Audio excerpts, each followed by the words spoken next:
Hello, do you like the motor? Lovely, isn't she? E-type, straight 6, inline, 3.8. She's never been any trouble, which is more than I can say for some of the birds I've been with. I got Mrs. Huggett coming round for lunch today.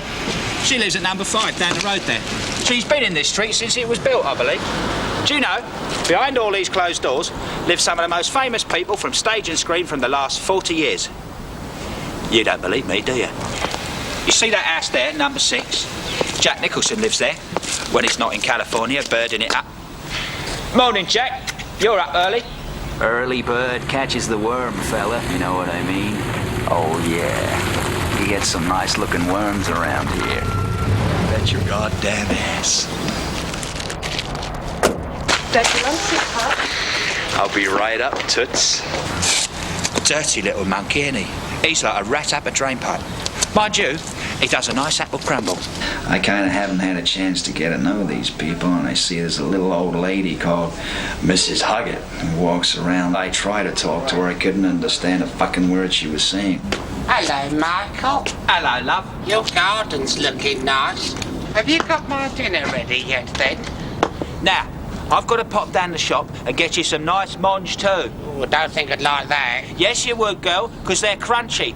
And you like crunchy, don't you, darling? Well, it depends what I'm crunching, doesn't it? It might be cockroaches. Some people think that lots of famous people from Hollywood moving in means that it's all very glamorous, but they don't cut no ice for me. Well, I was bombed in the war, you know.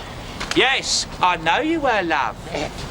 Go on, girl, put your foot on the gas and don't do no wheelies on my new lino, no. I mean, I scrub for them and I wash their floors, and I mean, if I may say, I wash their pants as well. What a marvellous night for football it is. That's Jimmy Hill, that is. The broadcaster and football raconteur. He talks to himself sometimes. Then again, don't we all? And here he comes. It is a good atmosphere here, you know, and the people are nice to me, with one or two exceptions. You know, obviously you're going to get trouble where, you know, where human beings congregate, there's always going to be a little bit of conflict. And he's going to take this penalty in the very last minute of this cup final. What will be going through his mind at this moment? So Hill runs up. Oh, and he scored! Jimmy Hill has scored the winner. Do you see much of Jimmy Hill? Who's Jimmy Hill? Remember the Rolling Stones, the legends of rock and roll?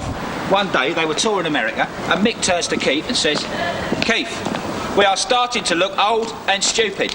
I think it's time we went into the grocery trade."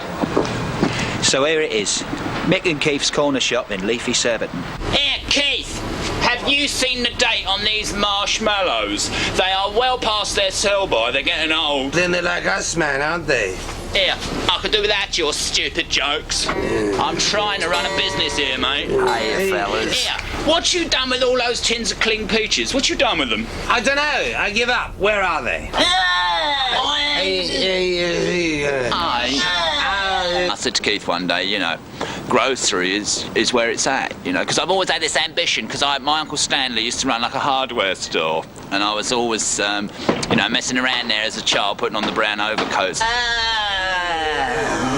Where are the fucking shreddies, man? They're right down there. Keith, you're so fucking out of it, man. Anything looks like a pack of fucking shreddies at this time of day, huh? Oh, look, shreddies. He gets through more drink in a day than my father got through in his entire life.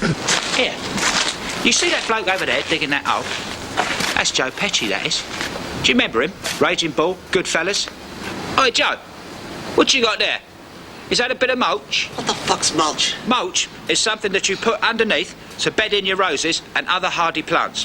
What the fuck it are you does talking about, is huh? forms part of the What are you osmosis fucking process. talking about? You're going on like a fucking garden gnome. I'm trying to bury a stiff here, and you give me all this rosebud shit, you mulch fuck. I blame the parents. You know, somewhere down the line, somebody stuck a fucking firecracker up his ass and he's just still walking around with it in him, you know what I'm saying? You can't have a reasonable conversation with Joe. Well, I try and keep out of his way. He's a little frightening. He does frighten me a little bit, you know. He has a tendency towards psychotic violence and, you know, that scares me, I must say. You see that bloke there doing all that poncy martial arts? Do you remember the man who fell to earth? Well, he landed here at number 2. That's David Bowie, that is. Hello, Michael. All right, son. Yeah, I saw one of your films on TV last night. It was dreadful. What's all that about giant bumblebees? Ha ha ha, very funny. Here, before you go, I've got a little bit of a domestic problem. I was wondering if you could help me. My dishwasher's broken. Do you know anyone who can fix it? Now, you need Dean at number 14. He will fix it quicker than you can say Aladdin saved. Oh, blimey, that is quick. Really, the whole idea of the whole thing was to move back to really somewhere like my roots. You know, it just reminds me of Beckenham. See you later, son.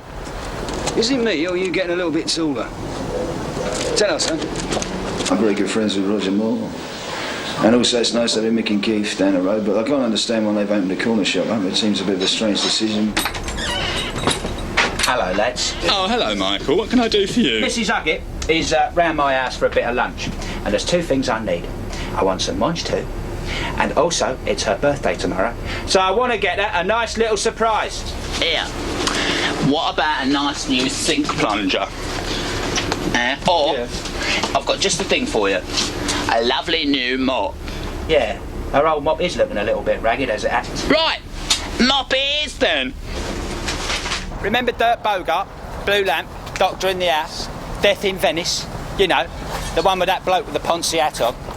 Not to mention the writer of all them books that your mum likes to read. Well, he lives here at number 56. Bonjour, Michel. Comment allez-vous? Do you know, I don't know what he's going on about half the time. He still thinks he's down that bleeding Dordogne. Hello, Dirk. Nice weather for wearing that perfume. It's cologne, you cockney cow. Oh. New mop. Yeah, this is a birthday present for Mrs. Huggett. Oh, she'll be delighted. Which reminds me, she's having a surprise party tomorrow night, and simply everybody on the street's been invited. Even Jimmy Hill. Party? No one told me nothing about no party. Well, you must be the only person on the street not invited. That's bloody charming. Well, look, if I'd been left out, which I haven't been, I'd go and have it out with her. I will go and have it out with her. Don't you worry about that.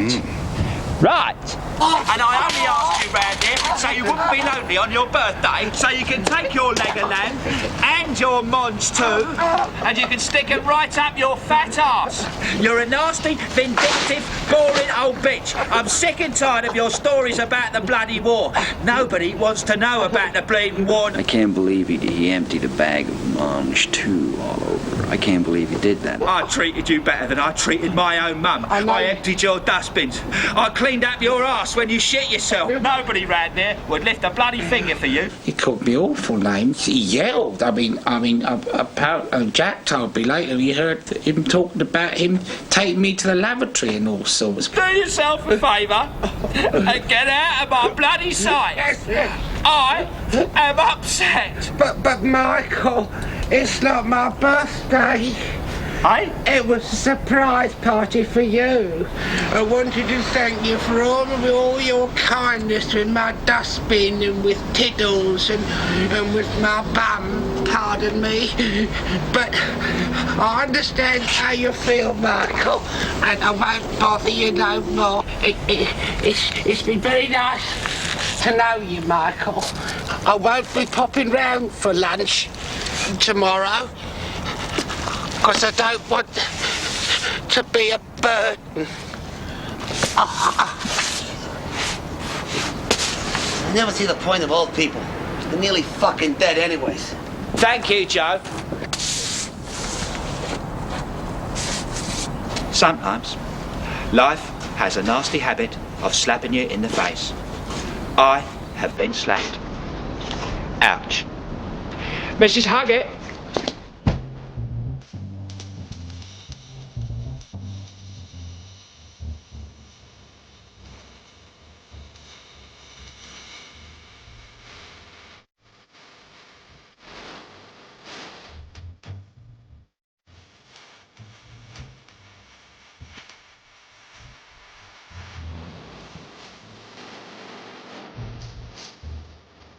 But that day, when Michael threw me, they were talking about a 76-year-old woman.